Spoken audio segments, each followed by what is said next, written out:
We can easily forgive a child who is afraid of the dark. The real tragedy of life is when men are afraid of the light. Plato.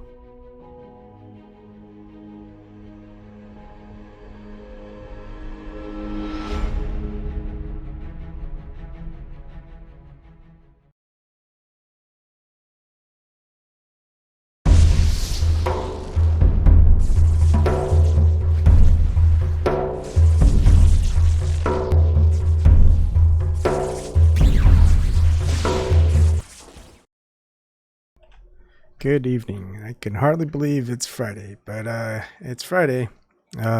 Sorry for some issues with the technical stuff, but that stuff is squared away now. I'm going to do a short one and we'll just do our political thing afterwards. So on Friday, it's kind of political night and you can just talk about anything political and then segue into whatever. What I wanted to revisit was something I did a long time ago. And I'm just going to hide myself so you can see the entire thing. And again, enlarge it. So basically, a long time ago, I was just wondering, hey, 360 degrees is just a full, complete circle. It's not an elliptical orbit. It's a full circle is 360 degrees. That's it. 360 degrees. Easy. And then we look back towards two ancient calendars. The Maya calendar, it used to be 360 degrees. And you would think, or 365 days in a year. Same thing with the Egyptian calendar. The Egyptian calendar back in 2773 BC used to be 365 days in a year.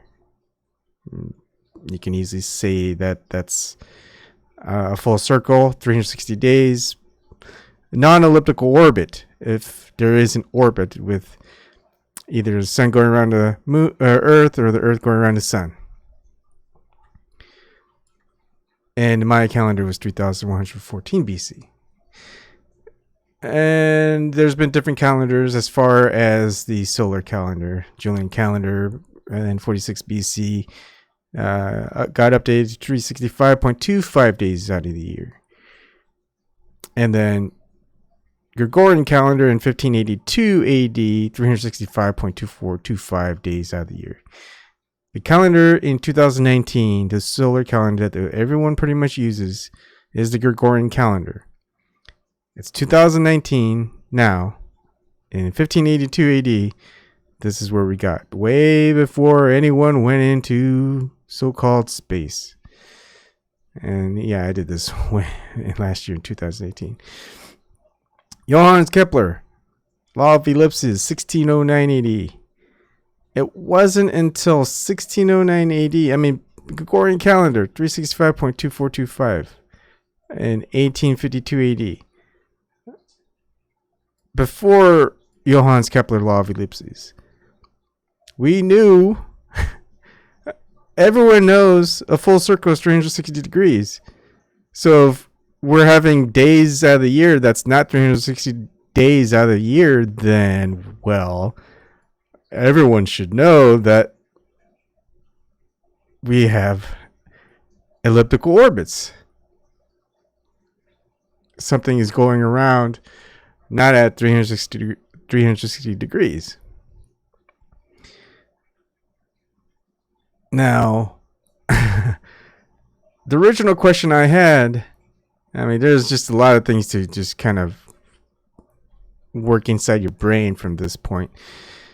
But you can look back in my other video.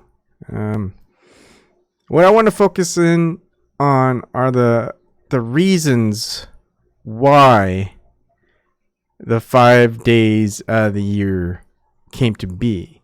Because the Mayans started with 365 days out of the year. Things were perfect. Things were going just fine. And then somehow the days became 365 days out of the year. And those 5 days, they called them the 5 unlucky days. Another term for it is Nemontimi or something like that. Unlucky days, that's what they say. Now, if you go to the Egyptian calendar, things were perfect at 360 days a year, full circle.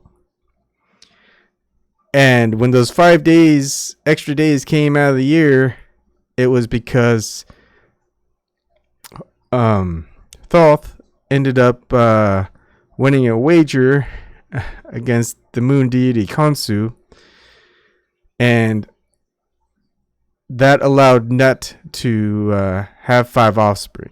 Well, actually 4. Basically, she had Osiris, Set, Isis, and Nephthys. And then Osiris and Set ended up having a son named Horus.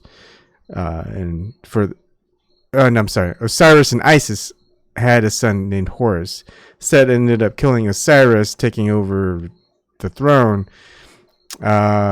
Put Osiris all over the world, pieces of Osiris, and then Horus ended up.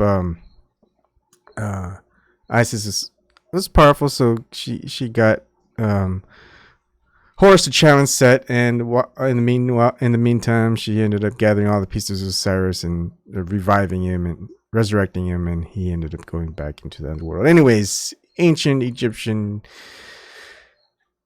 mythology. Go ahead and revisit. It's fun stuff. Now I'm gonna go to Wikipedia and things like that, and you can find this stuff. I mean, it's pretty easy. Mayan calendar, it's hard. If you can find a reason why those 5 days are called unlucky, let me know. It's kind of a lot of digging. It's not going to be found in very public circles. Now, in the Wikipedia with the Mayan calendar, you can see here that the Wayeb are the 5 unlucky days. Now, if you ask in Google, why are 5 Mayan days unlucky? And again, I'm just going to go into Mesoamerican calendars. 5 unlucky days you'll find here. The 5 unlucky days were called Nemontemi in Mexico. I don't know if I'm pronouncing that right. Most believe them to have come at the end of each year, but since we do not know when the year started, we cannot know for sure.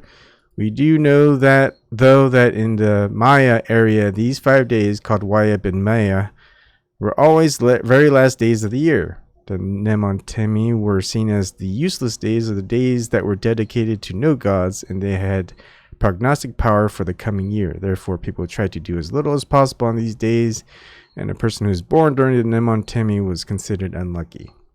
So I Google Nemontemi. What is that exactly? There's a lot. I've got a couple here. 4. I'll start with the Aztec calendar on Britannica.com. And let's see, where does it start? All right, here we go.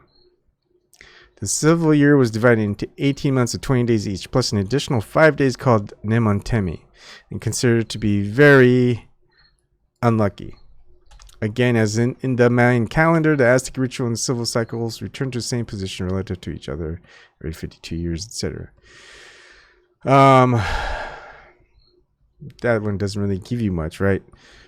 Here I found a book, The Ritual Practice of Time, Philosophy and Sociopolitics of Mesoamerican, culture, by Lars Kirkuzmo Faro. Anyways, at page 369, pretty much, I think this was written accounts from a Jesuit priest. Jesuits, oh yeah. Okay, so Saguan do not provide much information on the 5 remaining days of the 365-day calendar called Nemontemi, corresponding to Wayeb of the lowland Maya, but he writes that the Nemontemi was the 5 unlucky days of evil fortune. Nothing was done in these unfortunate days, which were simultaneously feared and held in awe. The days of Nemontemi were not counted and not dedicated to a deity. Sahagun does not refer to a ritual connected with the ill-fated or ill-fortunate Nemontimi period. In concordance with Sahagun, Duran writes that the 5 days of Nemontimi are the only days which were not illustrated since they were taboo. The days of the Nemontimi were unlucky, nameless, profitless, and thus they remained as blanks. There were no symbols for them or numbers, and so they were called Nemontimi, which means 5 days left over and profitless. The Nahua did not have names or signs for the days of this time period, but Duran comments that the Nemontimi days fall at the end of February on the 24th, a day observed by the Aztecs. The old year ended and the new year began. And Duran says, on these 5 days, the people fasted and did great penance, including abstinence from bread and water. They died no more than once a day, and even that meal consisted of dry tortillas. They endured flagellation, bloodletting, and sexual abstinence. And here at the WDL.org talks about the 5 unlucky, useless days here as well, Nemontimi. It was considered a dangerous time when people kept to their houses, did not even cook food to avoid attracting the attention of unfavorable spirits. Now, before I get into a little bit more details from this one site in aska.org, I'm going to jump into the Egyptian demon days. So these also occurred at the end of the year, at least end of the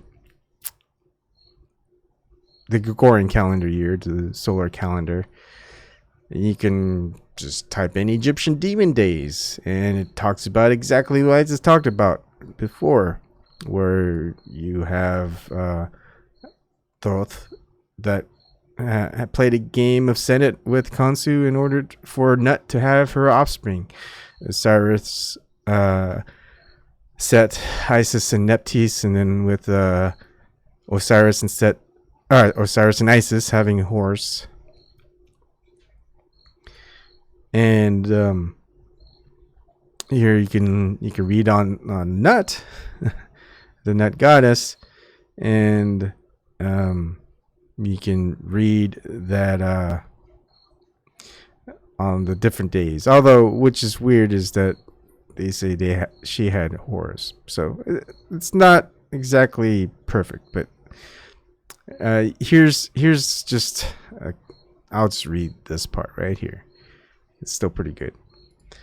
The ancient Egyptians had 3 calendars, but the agricultural one was the one that was used in everyday life. It was made up of 3 seasons, each containing 4 months. The seasons were Aket, the inundation, Peret, when the water retreated, and Shimu, harvest season. Nut loved Jeb, but Ra was not happy that she loved Jeb, so he told Shu, their father, the air god, to separate them. Then Ra put a curse on Nut so she could not have babies on any of the 360 days of the year. Thoth wanted to let Nut be able to have babies, so he challenged Khonsu, the moon god, to a game of Senate. If he won, he would be able to add 5 days to the year. If he lost, he would be killed. Thoth won and added 5 more days to the year. On the first day, Nut had Osiris to replace Ra, but Set later deceived him, and Osiris became god of the underworld. Different story. On the second day, she had Horus, the war god. On the third day, she had Set, the god of storms, evil, and chaos. On the fourth day, she had Isis, the goddess of magic. And on the fifth day, she had Nephthys, the river goddess. After a long time, the Egyptians realized the calendar was off because they did not have the quarter day at the end like we do by having leap years. The calendar said it was flood season, but the flood did not come until later. Anyways, that's just the story.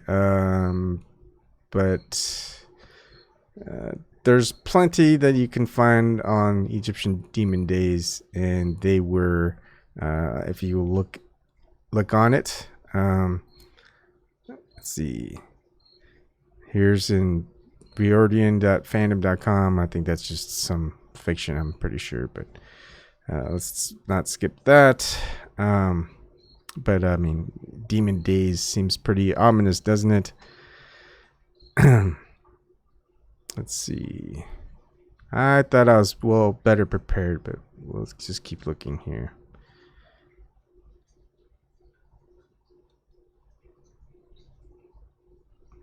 Oh, there's that. Huh. Well, I would say that if you look around, those days are not days to be really celebrated. I think it's very similar. Okay, here we go. Oh, this is Kane Chronicles. I think that's another fiction or something. Bad Luck Demon Days. But let's see. Let's have a different one. Egyptian 5 extra days. Good or bad?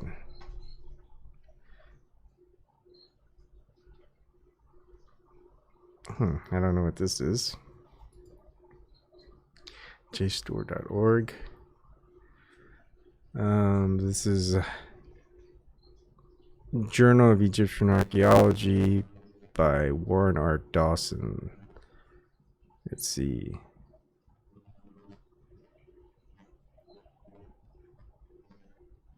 Does it say anything? Epigogimal days. Let's see. They don't. So let's see.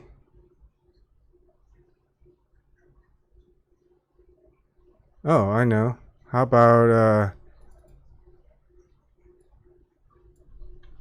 epigogimal? Shoot, I don't know how to spell that.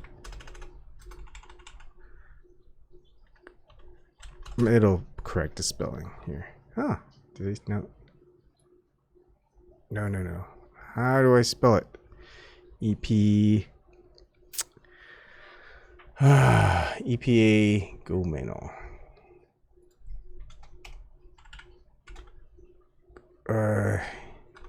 EPA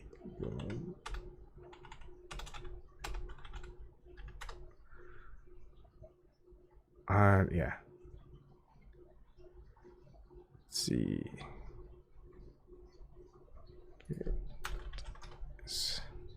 I was looking this up a while ago, and you're gonna have to bear with me. The Egyptians had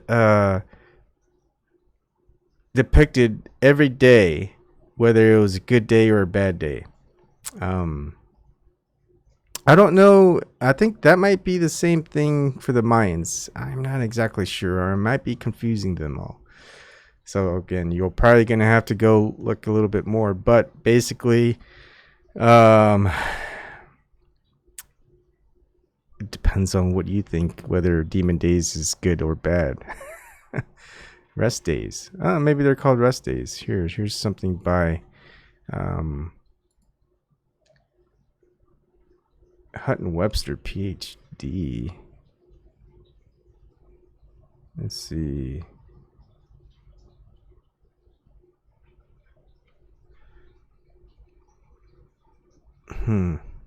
Don't know about that. I don't see anything here. Oh, okay, here we go. Neither calendar contains mention of the 5 epigogimal days. So, I guess that's odd. People have been looking into it, but I mean, the Mayans thought it was bad, and then there's different accounts. Whenever I look at the Egyptians, those 5 days, one says it's good, the other says it's bad. Some they don't even say anything. So you'll have to keep looking. But interesting that they call them Demon Days. Now, I'm just gonna go on a little bit to mystery schools now. We're gonna go into Sabbateanism and what the Sabbateans was Sabbatai Zevi. He was a Jewish rabbi who claimed to be the Jewish Messiah in 1666. What's interesting here, it was to make it brief. What it was saying, hey, look, if we want to make sure that God comes and writes everything, What we got to do is do a bunch of bad stuff, so that their God will come and fix everything up. That was the thinking. That was his proclamation. There's a lot to go into. I'll probably dedicate an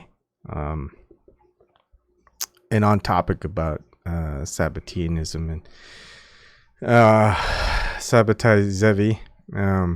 There's just a lot to go over. But basically, it was to invert all that was good in the world and invert it, make it bad. Do all the bad stuff rather than do all the good stuff and live good. You want to live bad, and thus you'll get God to come. It's kind of like how the what are the what's the religion called?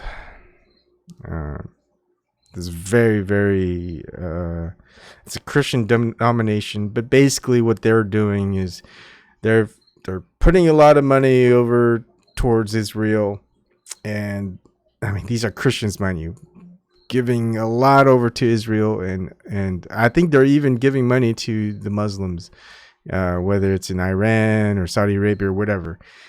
And what they're trying to do is get them to be powerhouses, therefore that they'll make the end times come, and thus God will save them. They don't. The idea isn't to live righteously, and thus when you die or whatever, you ascend to their heaven. It's to force prophecy to come true. Force it so they force God to intervene and finally clean house. It'd be like your kids. You're not paying enough attention to your kids, and your kids go, oh yeah, well, I'm gonna go out and have sex with random people and do drugs and blow shit up with guns and grenades. And then you finally pay attention. You go, all right, let's see what's going on here. Or you're gonna be like, what the heck just happened to my kids? I'm leaving. I'm out of here. Those are a lot of different choices, but the thought is, right, let's create some chaos. Therefore, God could come and create order. And what we're seeing now is a bunch of inversion. Everything is inverted and perverted. I mentioned that quite often. And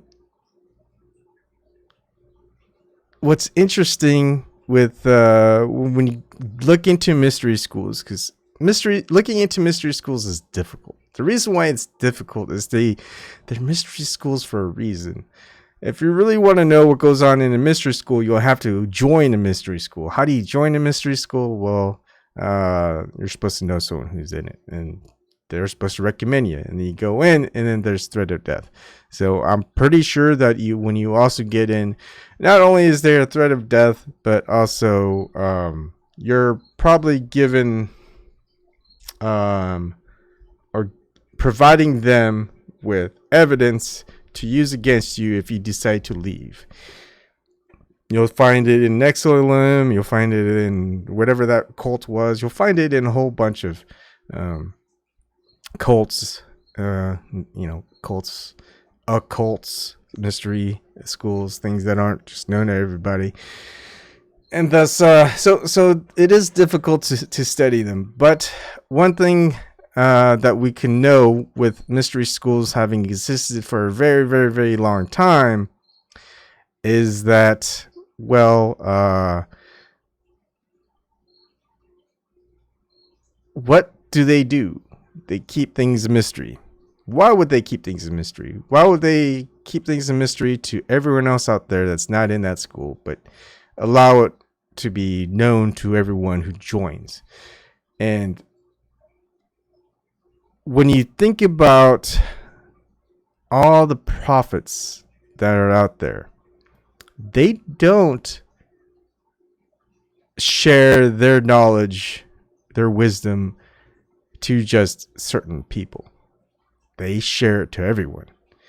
So when you think about mystery schools and they're telling you, hey, join us, you can achieve enlightenment because we'll tell you all the secrets of the universe. I don't think that's it, because I don't think they'll get to be that. They won't get there by keeping all the secrets of getting people to understand things by keeping it secret to everybody. Now,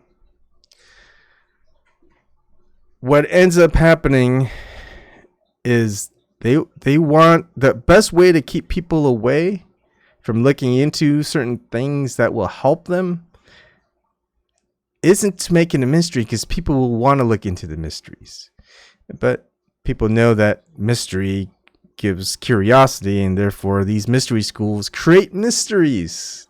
They're mystery schools. Doesn't that make sense? So simple.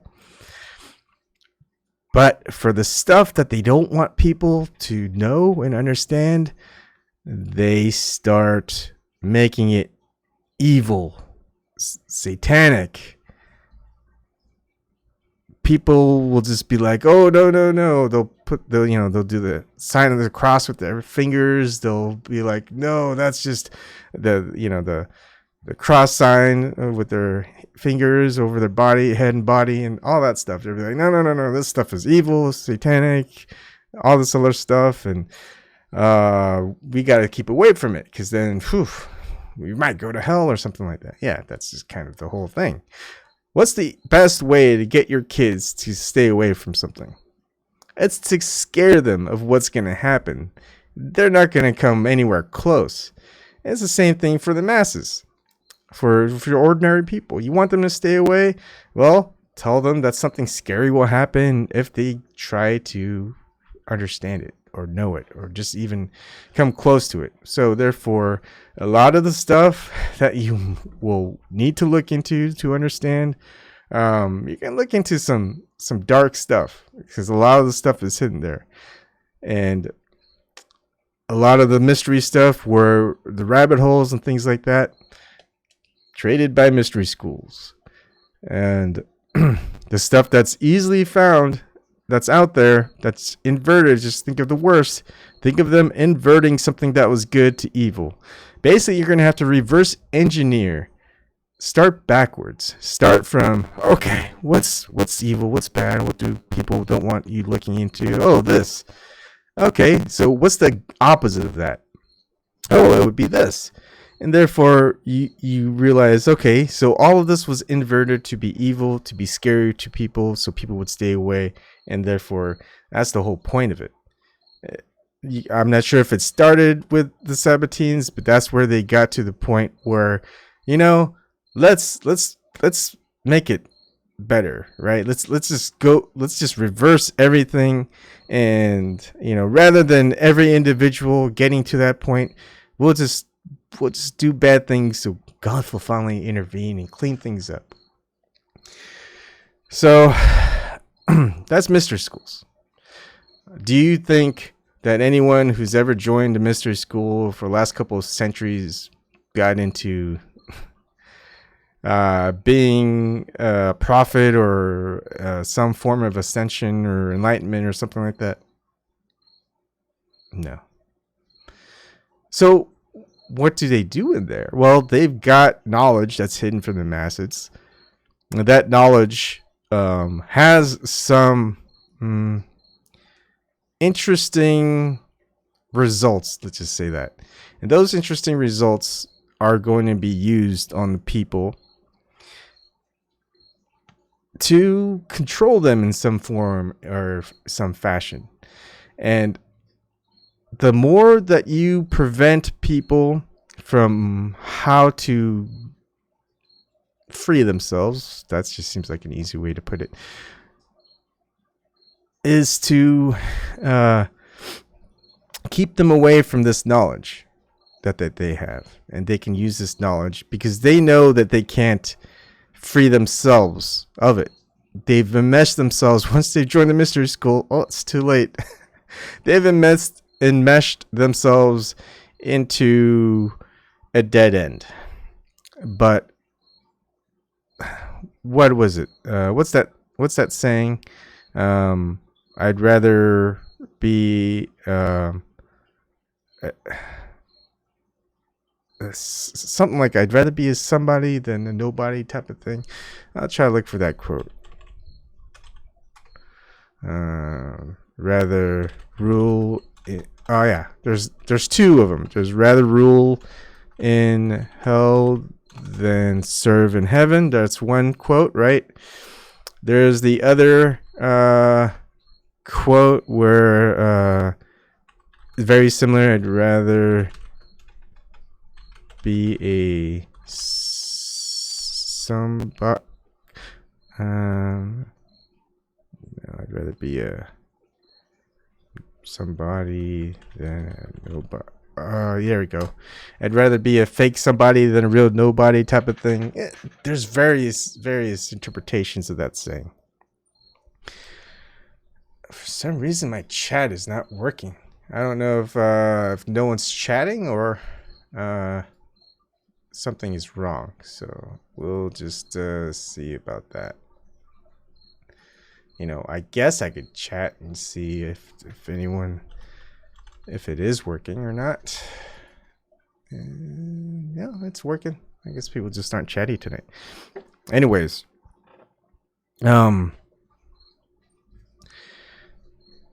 once someone is joined into mystery schools, the idea is, well, they've screwed up. They got into a dead end. They realized they can't get themselves out of this predicament. They can. There really is a way, but they don't know that. And they were supposed to know so much stuff. And this stuff was supposed to be like, hey, you know, do this, do that, A, B, C, D, E, F, G equals, you know, U or W, whatever. It's supposed to get them there, but they realize no, it's not, because they've been doing things the wrong way. Because the ones at the top of the mystery schools tricked them, pretty much, saying, hey, look, hey Bob, you're going to do all of this stuff and it's gonna be good for you. You're doing great deeds, good deeds, you know, pat on the back. More stuff will be revealed to you. Just do this, more stuff will be revealed, and all this other stuff. And then, you know, once you realize all the stuff that you end up doing is like, hey, was this stuff really good? I didn't really ask questions whether if this was good or not. I was supposed to do it. And you did it, and therefore the higher you go, the worse you're at. And then you realize, well, you just did the opposite of everything you were supposed to do. So you either keep going or you get out. And most people will just find it more comfortable to stay in and keep going than get out. Unfortunately, that's just how it goes. Now, there are things, look, for people who have kind of taken, you know, what was it called, blue pill, just kind of free themselves. They're where some people are at, where they realize they're on their way. You know, we're on their way. We're on our way. And you can either be quiet and just test things out for yourself and realize things on your own, try to get there, or provide for others to look, here's a hand. If you want to just kind of know how I've been getting somewhere, well, here's how. If it works for you, that's good. If it doesn't work for you, hopefully these other people can help you. You know, it's all about helping each other, really. And when everyone leaves here, meaning how can I say it? Well, let's just say here. When everyone leaves here, there's nothing to rule. There's nothing to manipulate. There's nothing to have mysteries for. People can see past all these mysteries and weird things going on and go, well, I don't need to focus on all that stuff. No, I just focus on what's in front of me, what's right there. It's perfectly obvious now. I mean, it wasn't before. It took a while. I didn't have to join some mystery school. I didn't have to go to some religion and listen to people preach some doctrine and things like that. I didn't have to go and do A, B, C, etc. I just had to do what I had to do. And that was, well, simply understanding. Understanding. That's it. Understanding. It's just knowing how things are by knowing what things aren't. And is everything around you how you perceive it to be, or is everything around you how it is? And if you're perceiving it to be, why are you perceiving it in a certain way? When it's easily right in front of you, you can see that you don't have to have someone go, hey, look over here, this is this. Hey, look over here, this is this. Hey, look over here, this is this. And you go, well, what is this? Oh, that is blah, blah, blah. When you can easily see for yourself and know what it is, you know, why are you asking someone else? Do they know? How do you know they know?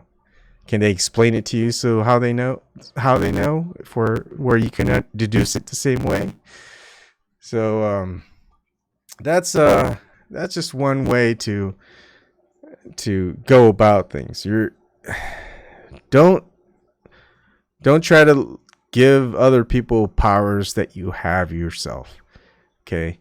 Don't give in to the fear that people provide to you. I mean, just think about every control system that's out there. There's always fear involved, and that fear is there to control you. There's a reason why fear works. Fear works on kids. Fear works on adults. But once you get past the fear, you realize that, so that's what they're trying to do. Nah, got it. That's so easy. And then, there's always pain. There's always the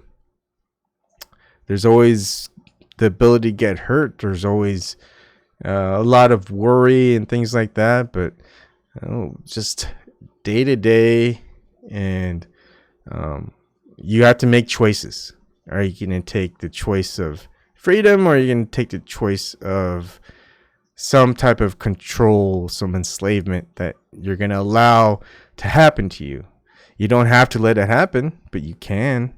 Most people will allow it to happen. So this fear that prevents you from acting how you're supposed to act, that's what the mystery schools and those behind the scenes want, because it's just a form of control. If you can't control anyone, you're not going to get anything out of anyone. Best way to get anything out of them is to control them in some way. So you have to find what works best for the most people. Otherwise, you're not going to get what you want from the material standpoint, the material way. There's just a lot of things that can be done. And what you'll notice is a lot of ways to manipulate people, to control them. Well, manipulation is a form of control. Is to there's intimidation tactics, right? You intimidate someone, you scare them, they'll easily be manipulated to doing what you want.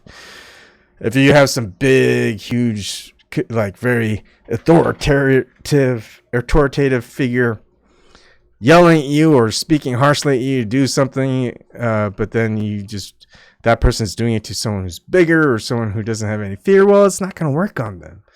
And so you have to go to a different method, and it's usually enticement. So what do they like? What would they go for? If maybe a good-looking person who has very high good charisma, maybe they'll like that. Maybe they're motivated with something, some form of materialism, money. Maybe they want fame. Maybe they want whatever. There's always something out there that you can use to manipulate and control people. And the idea of of the ultimate. I mean, what most people are looking for is how to be free. I mean, that's what most people want. They don't want to be chained in hell. They don't want to be chained. Heck, they don't. You don't want to be chained right now, do you? And just have people just do whatever they want for you. You work 9 to 5. Heck, how about you work from 9 to 9, and you know, all for someone else, not for yourself or your family. You know, you're not gonna go for that. So basically, what people want to do is free physically. But in order to be free physically, you first have to be free mentally. How do you become free mentally? Well, to be free mentally is to challenge, is to challenge others. And you also have to challenge yourself. You have to get past your comfort zone. How can I be more uncomfortable? And it's not just uncomfortable for the sake of uncomfortableness. It's to be uncomfortable for the sake of thinking in a way that frees you from restraint. For example, groupthink is a good way of mentally being trapped within a mental state, right? You don't want to think a certain way because, you know, once you let those thoughts out, you've got hundreds, not thousands or millions of people telling you how bad and evil and blah, blah, blah you are. And you're going to hear from everybody. And that is just one form of mental entrapment. So you have to get to the point of, well, I really think this is how this is. And you know what? If people disagree with me, that's fine. And I'll give my reasons. Or if people disagree with me and they say all these things about me, well, I'll just tell them this is why. I mean, it's logical. And if they don't understand it, well, it's illogical to them. I'd rather be logical than this, blah, blah, blah. So that's just kind of one form. But then logicalness also has some issues, but we won't even go there at this point. Anyways, hopefully this helps just kind of get you going on wherever you want to go. And usually that's just some form of freedom.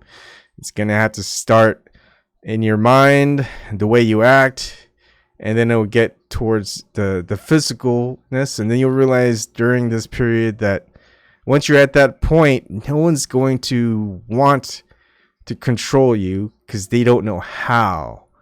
They may try to do that with affecting those around you. That may be the only result. But then there goes, well, who wants to do something evil to do some good, in which they don't think is really necessarily good anyway? So who wants to do evil to do more evil? And therefore they're just kind of hurting themselves.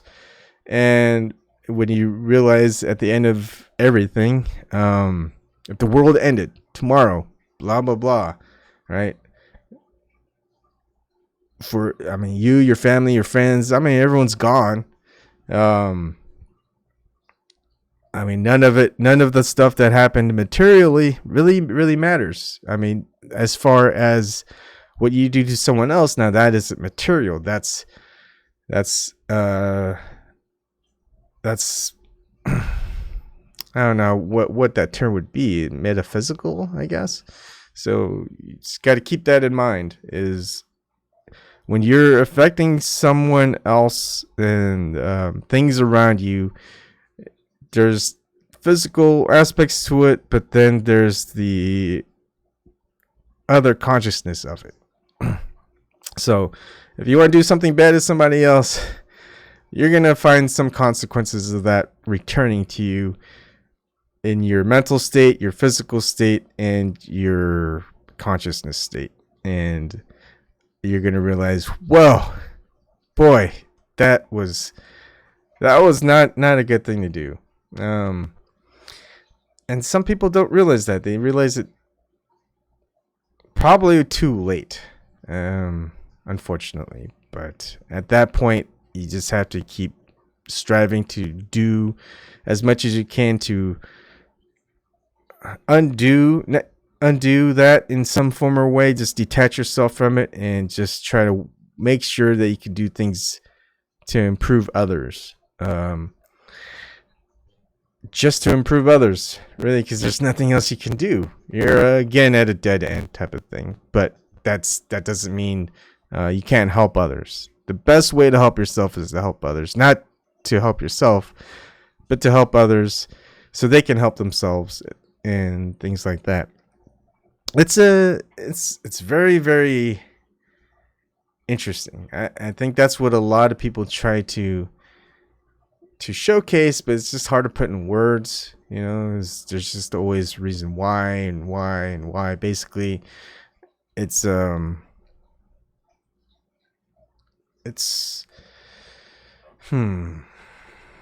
have to put things in words better, but it is difficult. It's like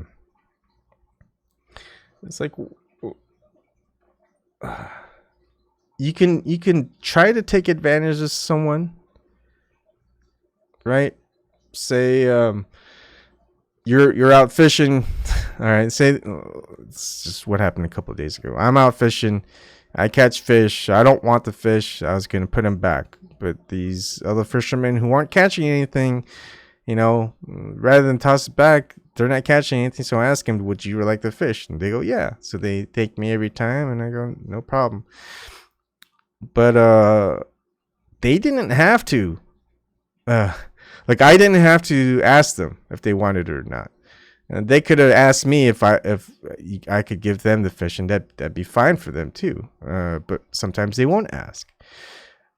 Maybe they just take the fish from me every time I catch it, and I go, well, why are you taking the fish from me? I would have given it to you.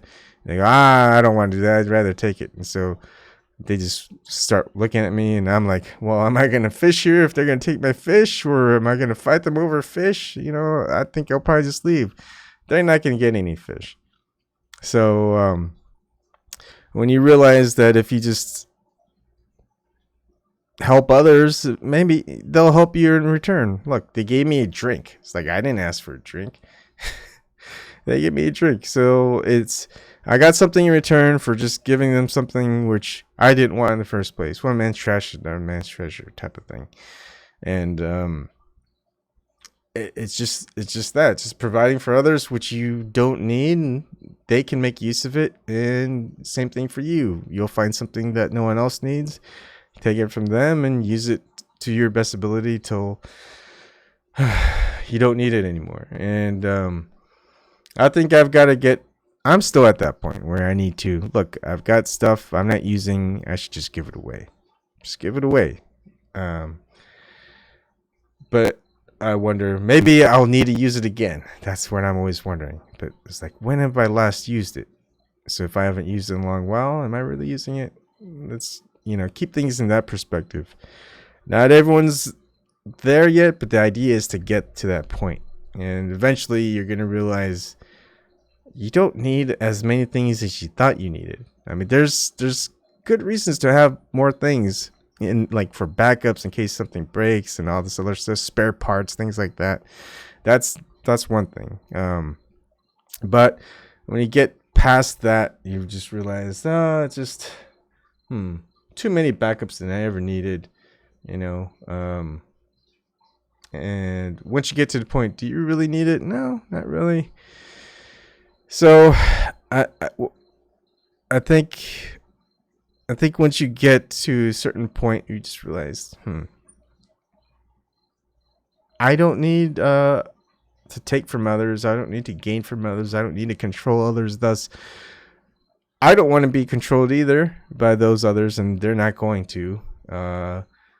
What you'll see are two shifts. You could use scripture, and it's going to be more of a parable, most likely. But if you find one person who's joined a mystery school, and you see that their lives, they're getting more fame, they're getting more money, they're getting more nice opportunities. They've got a bigger house. They got nicer car and all this stuff. They're moving one way. They're going more into a city. They've got a nicer place, and things just go really well for them in that materialistic aspect. And then, and they're trying to get more people to see their way and do things how they do things. And it's usually more in the material aspect and less about the conscious and metaphysical aspect. Then you have someone who is free from all that. You don't see them getting a lot of money. You don't see them getting a lot more material stuff. You see them just giving away things for free and more of a consciousness, how to be happy, how to say things a certain way. It's not just how to be happy, just being happy with things that they have rather than thinking that they would be happy if they just had things they didn't have, type of things. And rather than going to city, they just move further and further off grid. They want to just live as more of a close to the earth as possible, meaning they don't need others to provide for them. They don't need to control others or manipulate others for gain. Basically, they just till the soil, work, like fishing. I think was just more than enough food. I could fish for half an hour, catch 1 or 2 fish. I've got the meal for the day. That fish is going to last all day if I wanted to eat for lunch, dinner. And, if we were able to get like a crop system going indoors and outdoors all year round, we would be able to get certain types of food or have more stuff growing during the growing season and being able to store it for before the next season of growing things. So we were basically set. We've got food, we've got water, we've got air to breathe.